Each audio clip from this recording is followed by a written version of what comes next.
Mga malalaki na yan guys. Mano-mano po yan guys, no? Ay i-slide lang po nila to, no? Tulak-tulak lang.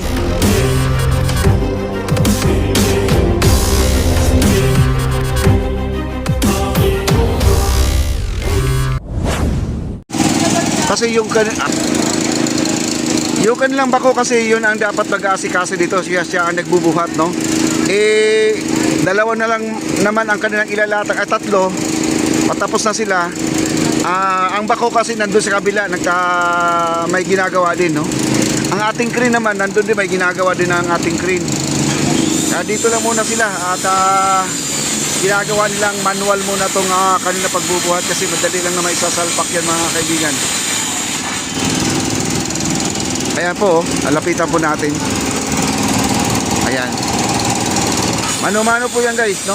Dito naman sa kabila, nagbabara po sila, no? Nagbabar. Ito yung malaking tulay guys. Puntahan po natin. Ayan.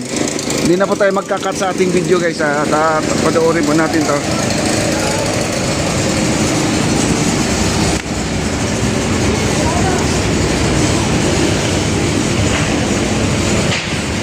Ano, pag nabuo na yan, ayan oh. Parang nasa kulungan po sila guys, oh, ayan oh. Kaya matibay po yan, kailangan solid talaga yan, bubuhusan yan. Ganyan po katibay po itong pundasyon nila sa tulay nila, no? Ito yung karugtong ng ating esplanade mga kaibigan. Napakalaking poste ito, malaking poste. Ito yung tinatawag na 2 meters, 2 meters. 2 meters, pero pinagdudugtong po yung kabila. Ayan po, parang nasa kulungan po sila guys, oh, ayan oh. Malalaki ng mga bakal na ginagamit. 16 ba yan? 16?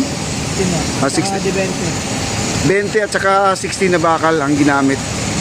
20 at saka 16. Mga malalaki na yan guys. Walang ginamit nito na D12 kasi manipis po talaga yan guys, no? Kagaya yung ginamit doon sa mga flood control, ayan, dapat mga malalaking bakal ang gagamitin guys.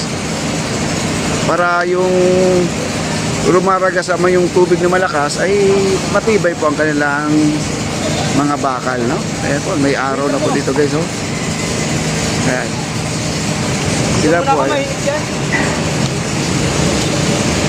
Sila po ay nagre-reverse doon sa ilalim guys. Ano sila, tinataliya po yung mga bakal, no? Ganyan po katibay guys, grabe po itong ginagawa nila. Ang lupit nito guys. Para silang gumagawa ng ano, yung haligi ng LRT1, no? Grabe. Ayan, no? At dito naman ay tuloy po ang kanila pag-assemble, paglatag ng mga I-beam na yan, no? 3 na lang po, tapos na po sila guys. Bukas pangalawa, mayroon na po tayong steel deck dito. Ayan, magkakaroon na po tayo ng steel deck dito guys. Paingay lang po dito dahil mayroon po tayong generator. Ayan.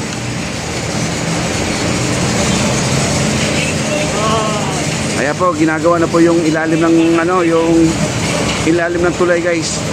Ito yung bridge na papunta doon sa may post office. Ito sa may ano, ito yung Quezon Bridge mga kaibigan. Ayan po, tulay po ito, tulay po ang mangyayari, tulay.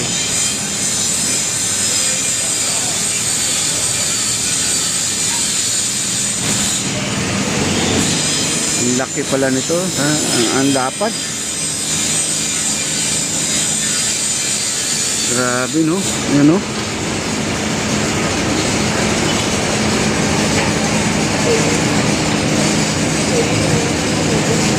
Bali isang box, 4 na poste. Isang box, 4 na poste. Doon din, isang box, 4 na poste.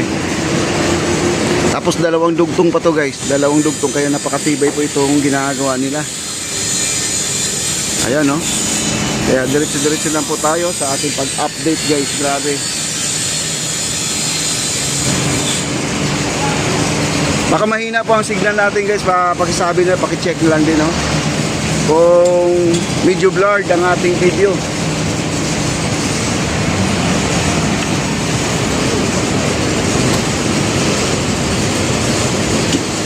Grabe, nalaki pala ng bakal. 20 at saka 16 po ang ginagamit dito sa tulay na to. Wala pong ano, walang miho-miha itong paggagawa ng ating ano, Boss Mac. Ayan ang hindi tinipid sa bakal. Oo nga eh, 20 at saka 16 daw to eh. Sabi natin sa mga kababayan natin. Ayan po, nandito po si Engineer Makmak po mga kaibigan. At siya po ay nagmamasid dito sa kanilang project. At kailan ba maglalagay ng steel deck, boss? Sikapin namin 2 araw. 2 araw. Patapos na pala to, no? Ang bilis. Dagdag kami ng mga welder eh. Ilan yung welding machine na naidagdag? Dagdag pa ng 4 4 pa. welding machine. Kaya napapansin yung maingay. Ginamitan na ng generator para hindi sila nagkakaagawan sa kuryente. Kinakapos ng supply ang kuryente. Kumbaga namamatay. Mamatay. Mahina tumunaw. Ganun. Kaya ginamitan na namin ng generator para maganda yung tumunaw. Ayan po guys, si engineer nandito po at sila po ay ayan po yung mga tauhan niya, yun, ayan. Nakatrabaho to damang sila, ayan. Batang bata pa na engineer to mga kaibigan. Ayan dito tingnan nyo naman yung buhat-buhat nila kanina na malaking I-beam. Naisalpak lang guys, wala pong imposible sa kanila. Gamitin mo boss.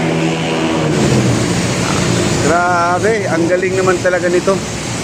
Ayan po, ang kanilang yung I-beam guys na kanina na hindi pa inaisok-sok, na inaisok-sok na po.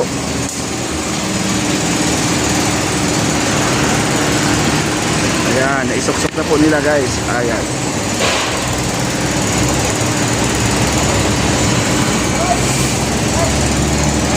Grabing trabaho to. At narinig naman po natin kanina, hindi po tinipid, hanggat maaari dinadagdagan pa yung sukat ng mga bakal. Hindi po tinipid. 2 days daw bago maglatag sila ng I-beam guys. Sabi ng ating yung namamahala dito.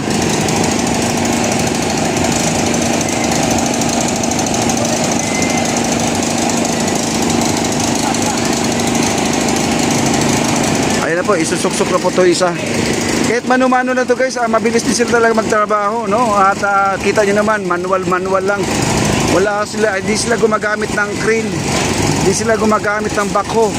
Basta ito naman kasi ay i-slide lang po nila to, Tulak-tulak lang. Tapos nakarating po dito. Ayan. Ganyan lang sila, usog-usog lang. Basta 2 days dito ay malagyan ng steel deck. Pag may steel deck na to guys, mabilis lang po itong pagbuhos at saka yung reverse nila, yung paglalagay ng mga bakal.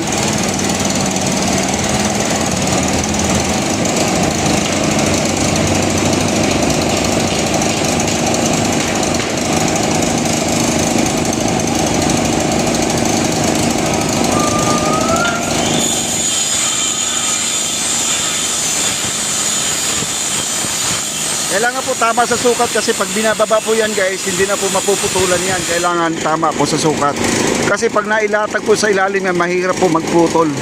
Kaya nandyan po at kailangan sukat na sukat po yan guys, Ayan, ngayon po ay ibababa na po nila sa silong yan. Panoorin po natin hanggang sa dulo.